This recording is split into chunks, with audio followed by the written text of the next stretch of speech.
Welcome to Collecting Chaos. Remember this? I've decided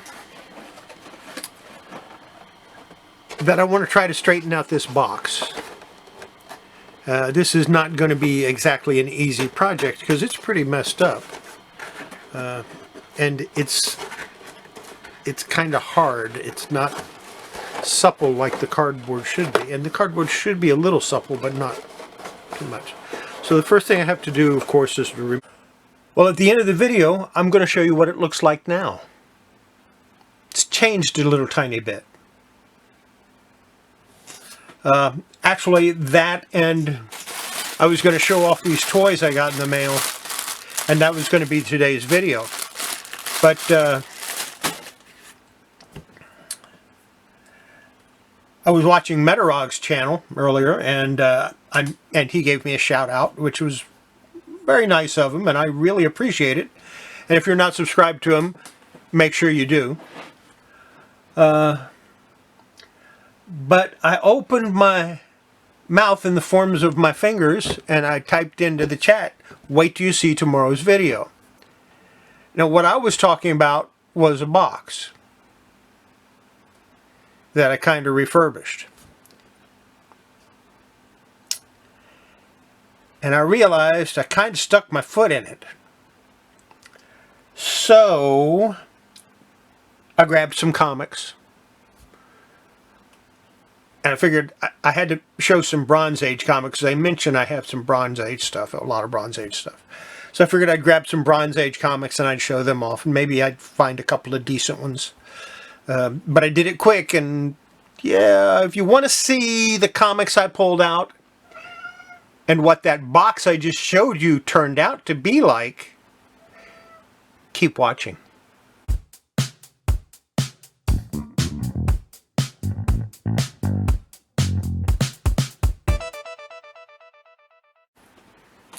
Okay, we're going to start out with some DC Comics, and then we're going to go to Marvel, and then we're going to do an independent. Well, it's sort of independent. At one time, it was considered mainstream. We'll start with Karate Kid #1. It's not in the best shape in the world. Yeah. But it is from March, April of 1976. Feels like it's got a little water damage on it. Not unusual. I have a lot of water damaged comics for some reason. But this one doesn't show any stains, so a press would probably do with that a lot of good. Don't know that I'll get it pressed because it has all these smudges on it. Anyway, that's the first comic. Then here's Enter the Primitive World of Kong the Untamed. And yeah, it's kind of a jungle theme on this one, and I did that on purpose because they had some jungle comics on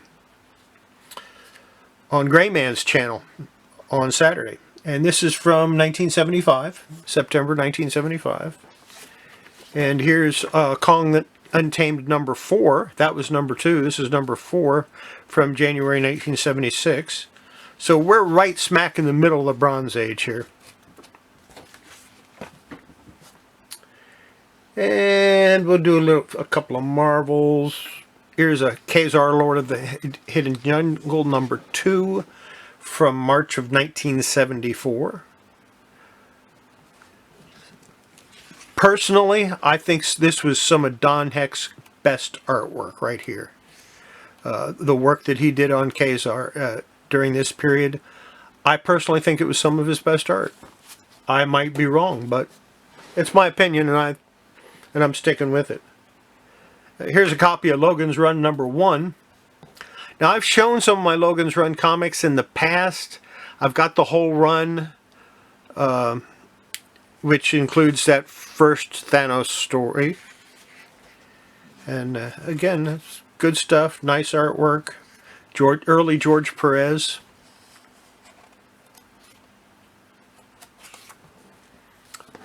Logan's Run as a comic is worth picking up just for the George Perez art, as far as I'm concerned. Now we'll go to a little bit of Jack Kirby. Here's a Machine Man #1, the living robot. This was a pretty good copy. Nice decent. I would put it maybe high grade. And of course, I've got 2 copies of it. One with a dark purple, one with a lighter purple. And here's Machine Man number 3. And of course there's 2 copies. Gorgeous Kirby art, of course.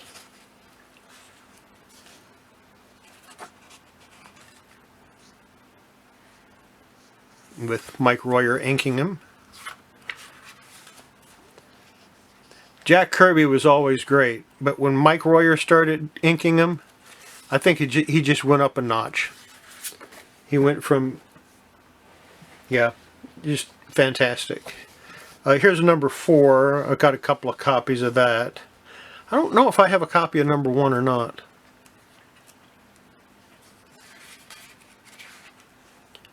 Nice ad in the centerfold. You could win a trip to Gotham and appear in a superhero comic book.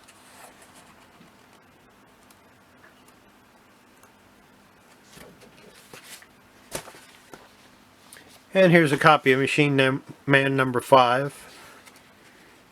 Sorry to disappoint you, but I only have 1 copy of this.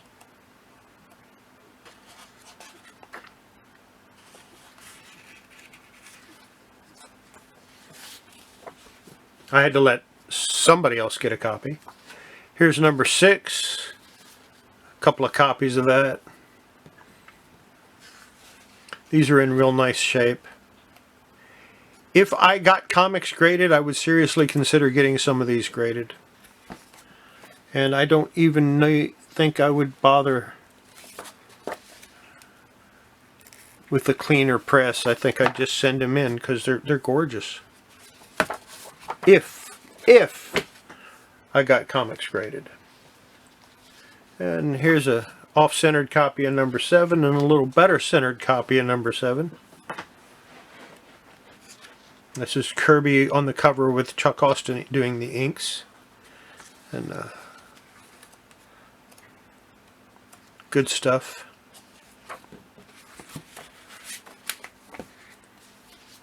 Here's Machine Man number 8.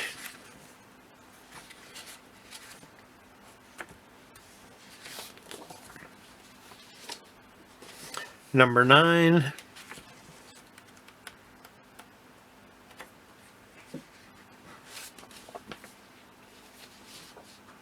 Number 10.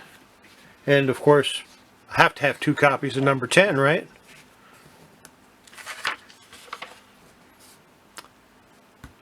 We went from Jack Kirby to Steve Ditko.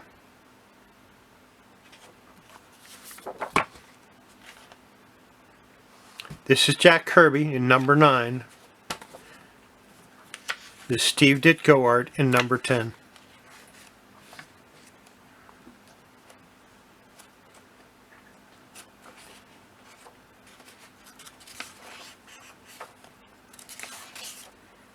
Two of the all-time greats for Marvel Comics, that's for sure. Here's number 11. This is the first direct market copy that I have. All the rest of them were newsstand. Again, Steve Ditko art. And apparently he inked his own work because it doesn't show an inker on here for him.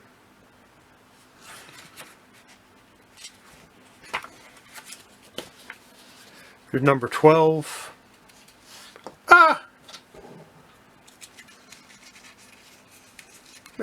Can't have all of them perfect. Again, Steve Ditko.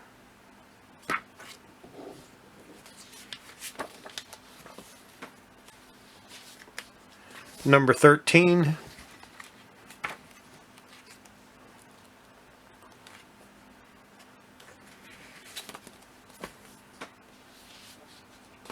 Number 14.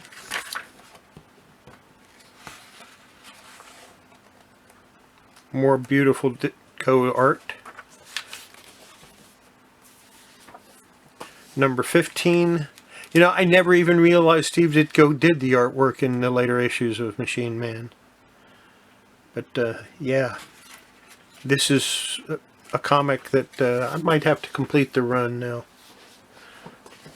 if I don't have them all already. Here's number 16. If you know how many issues there were, put it in the comments. I'm too lazy to look it up.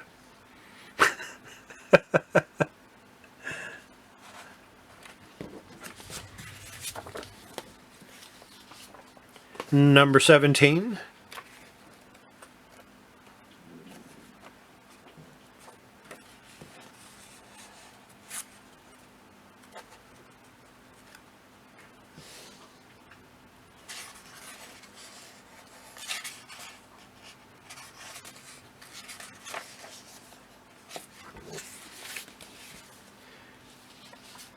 And number 18.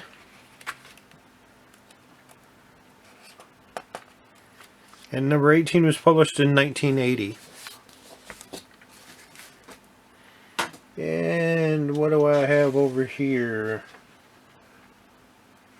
From 1958, I have Lassie number 42. And I like to think that the stunned look on Timmy's face is because he saw the box. He saw what bad shape it was in. And of course the Lassie comics had a couple of different stories in them.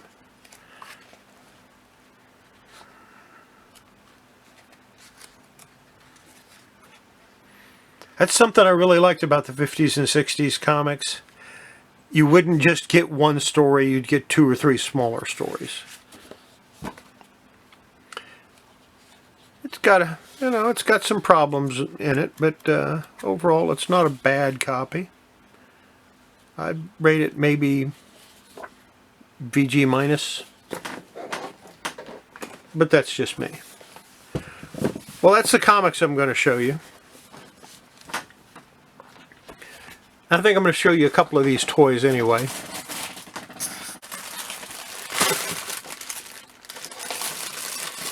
Just the ones I recognize. And we'll zoom in for that.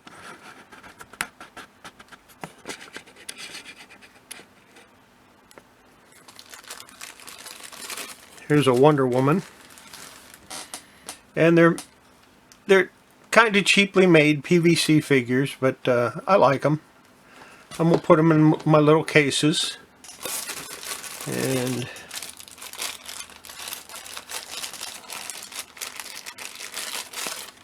here's a Robin.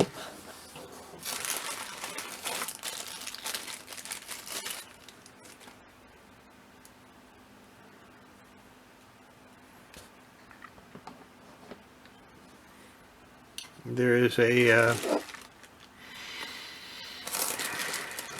Black Canary.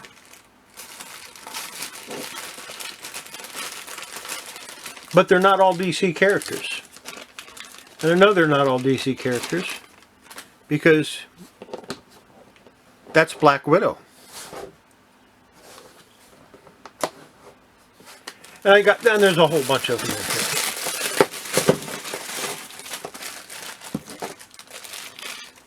The Superman.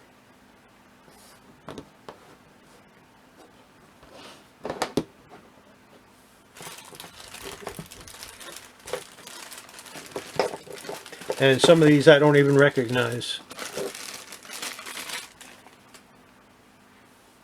Like this guy. Who the hell is that guy? I don't know. But he looks cool.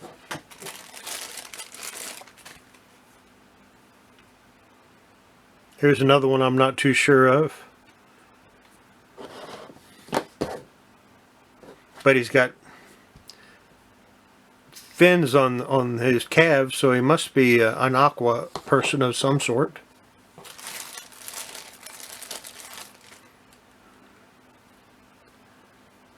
And there's another one. I'm just going to show all of them, and you can figure out who's who and what's what. I'll figure it out later on.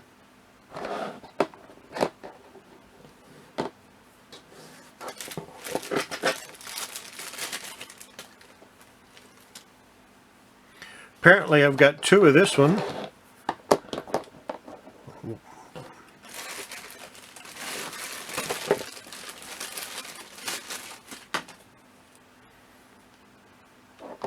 This guy's got to be a villain of some sort, because he looks like a villain. And that's the last one right there. I think I paid like $15 for all of them. And they shipped them from Hong Kong, so yeah, I kind of like them, but the main reason I got them is right here.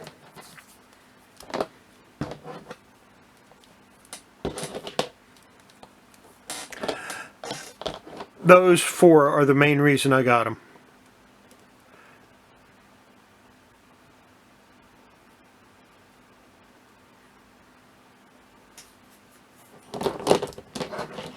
Anyway, I gotta put those in this little bag and then stick them in my little boxes. And apparently they have numbers on the bottom. That's cool. Maybe I can figure out what they are.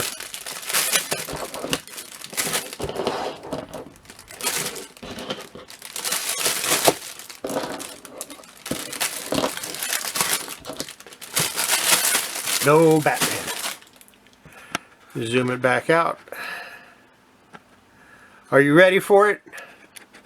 You saw what the box looked like. I showed it to you in the beginning of the video. Are you ready to see it now?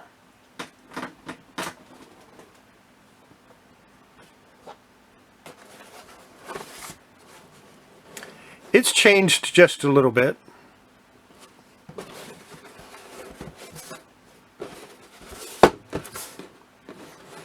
It's exactly the same box, exactly the same toy. Spent a long time getting it straightened out, getting it fixed up. Still got to finish gluing in the plastic because it's loose on the bottom there. But yeah, I'm happy with the way this showed up. I think it turned out pretty good. What do you think? Leave your comments down below. And don't forget, before you handle your toys or your comics, make sure you wash your hands. It's good for your toys, it's good for your collectibles, it's good for your comics, it's good for your health. And we'll see you next video. Bye.